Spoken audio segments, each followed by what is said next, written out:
সুপ্রিয় শিক্ষার্থীরা, তোমাদেরকে আবারও শুভেচ্ছা। আজকে উদ্ভিদ বিজ্ঞান প্রথম ক্লাসে তোমাদেরকে কোষের গঠন এবং কোষস্থ বিভিন্ন বস্তুর সাথে পরিচয় করে দিব। বিভিন্ন প্রতিযোগিতামূলক পরীক্ষা যেমন মেডিকেল, বিশ্ববিদ্যালয়ে ভর্তি পরীক্ষা এ অধ্যায় হতে 2 থেকে 3টি প্রশ্ন করা হয়। আজকে আমি এ অধ্যায়ের প্রথম ক্লাসটি শুরু করছি। পর্দায় তোমরা আদর্শ উদ্ভিদ কোষের মধ্যে যেসব বস্তুসমূহ রয়েছে, জড়বস্তু এবং সজীব বস্তু, সেসব বস্তুর একটি চার্ট দেখতে পাচ্ছ। জড়বস্তুসমূহের মধ্যে রয়েছে কোষ প্রাচীর এবং কোষস্থ নির্জীব বা জড়বস্তু। কোষ প্রাচীরটাও একটা জড়বস্তু। কোষস্থ নির্জীব বস্তুসমূহের মধ্যে রয়েছে সঞ্চিত পদার্থ, নিঃসৃত পদার্থ এবং বর্জ্য পদার্থ। সঞ্চিত পদার্থের মধ্যে আছে কার্বোহাইড্রেট, প্রোটিন, লিপিড। নিঃসৃত পদার্থের মধ্যে আছে পিগমেন্ট, এনজাইম, হরমোন, নেকটার। আর বর্জ্য পদার্থের মধ্যে আছে রেজিন, টেনিন, গাম, ল্যাটেক্স, অ্যালকালয়েড, জৈব অ্যাসিড, উদ্যায় তেল এবং খনিজ পদার্থ। আর প্রোটোপ্লাজম কোষস্থ সজীব বস্তু মধ্যে রয়েছে কোষঝিল্লি, সাইটোপ্লাজম, নিউক্লিয়াস। সাইটোপ্লাজমকে আবার দুটি ভাগে ভাগ করা হয়েছে, একটা হলো সাইটোমাতৃকা আর একটি কোষীয় অঙ্গাণু। অর্থাৎ কোষীয় অঙ্গাণু সাইটোপ্লাজমের মধ্যেই থাকে। সাইটোমাতৃকাটা হলো সাইটোপ্লাজমের যে জলীয় অংশ, সেটাকে বলা হয় সাইটোমাতৃকা বা সাইটোসল। আর কোষীয় অঙ্গাণুর মধ্যে রয়েছে plastid, mitochondria, endoplasmic reticulum, ribosome, Golgi body, lysosome, centrosome, কোষীয় কঙ্কাল বা সাইটোস্কেলিটন, পারোক্সিজোম, গ্লাইওক্সিজোম এবং কোষগহ্বর।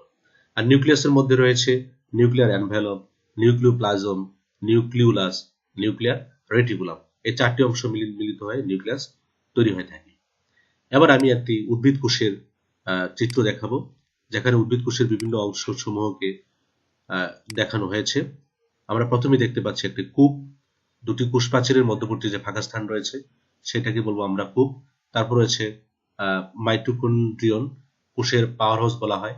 রয়েছে কোষ প্রাচীর। তারপর আছে এন্ডোপ্লাজমিক রেটিকুলাম, এবং সেটা মসৃণ হতে পারে এবং অমসৃণ হতে পারে।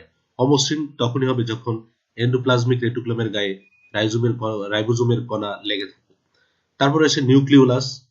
নিউক্লিওলাস নিউক্লিয়ার রন্ধ্র, ক্রোমাটিন তন্তু এবং নিউক্লিয়ার এনভেলপ এবং নিউক্লিওপ্লাজম মিলিত হয়ে নিউক্লিয়াস তৈরি হয়ে থাকে। তো এই নিউক্লিওলাসটা হলো একটি কালো বর্ণের, খুব গোলাকার। আর নিউক্লিয়ার রন্ধ্রটা, যে নিউক্লিয়াসের বাইরে যে দ্বিস্তরী আবরণী রয়েছে, সেই আবরণীর মধ্যে যে ছোট ছিদ্র রয়েছে সেটিকে বলবো আমরা নিউক্লিয়ার রন্ধ্র। এবং নিউক্লিয়াসের মধ্যে যে সূত্রাকৃতির যে গঠন দেখা যাচ্ছে সেগুলোকে বলা হয় ক্রোমাটিন তন্তু। আর নিউক্লিয়ার এনভেলপ হলো যে নিউক্লিয়াসের চারপাশে যে দ্বিস্তরী আবরণ, সেটাকে বলবো আমরা নিউক্লিয়ার এনভেলপ। আর নিউক্লিওপ্লাজমটা হলো নিউক্লিয়াসের ভিতরে যে জলীয় অংশ, সেটাকে বলবো নিউক্লিওপ্লাজম। তারপর রয়েছে গোলগি বডি এবং রয়েছে আন্তঃকোষীয় ফাঁক, অর্থাৎ দুটি কোষের মধ্যে যে ফাঁকা স্থান সেটাকে বলা হচ্ছে আন্তঃকোষীয় ফাঁক। তারপর রয়েছে লাইসোসোম এবং রয়েছে পিনোসাইটিক ফুসকা। পিনোসাইটিক ফুসকাটা কোষঝিল্লি বা প্লাজমা মেমব্রেন থেকে এটা সৃষ্টি হয়ে থাকে। এবং রয়েছে কোষগহ্বর।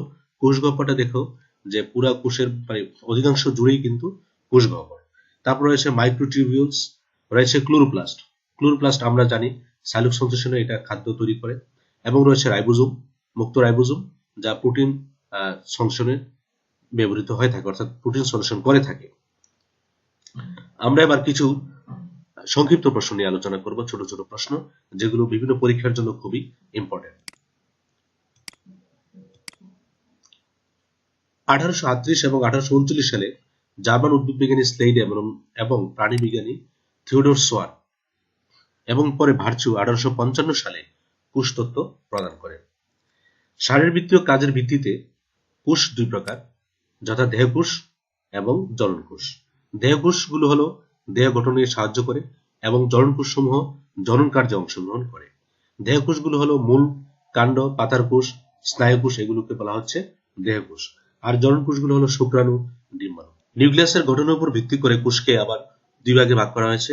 একটি হলো আদিকোষ এবং অন্যটি হলো প্রকৃত কোষ।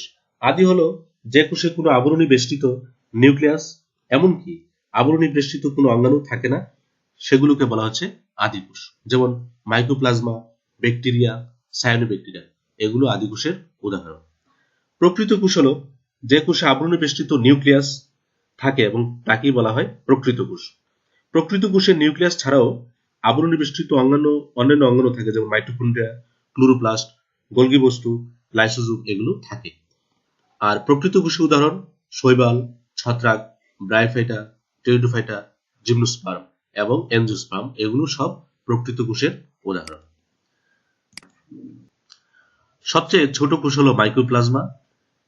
এটাকে বলা হয় মাইক্রোপ্লাজমা গ্যালিসেপ্টিকাম, যার ব্যাস হলো 0.1 মাইক্রোমিটার। আর আরেকটা এটার একটা অপর একটি নাম আর রয়েছে, এটাকে বলা হয় পিপিএনও, প্লিউরোনিউমোনিয়া লাইক অর্গানিজম। এবং সবচেয়ে বড় কোষ হলো উট পাখির ডিম।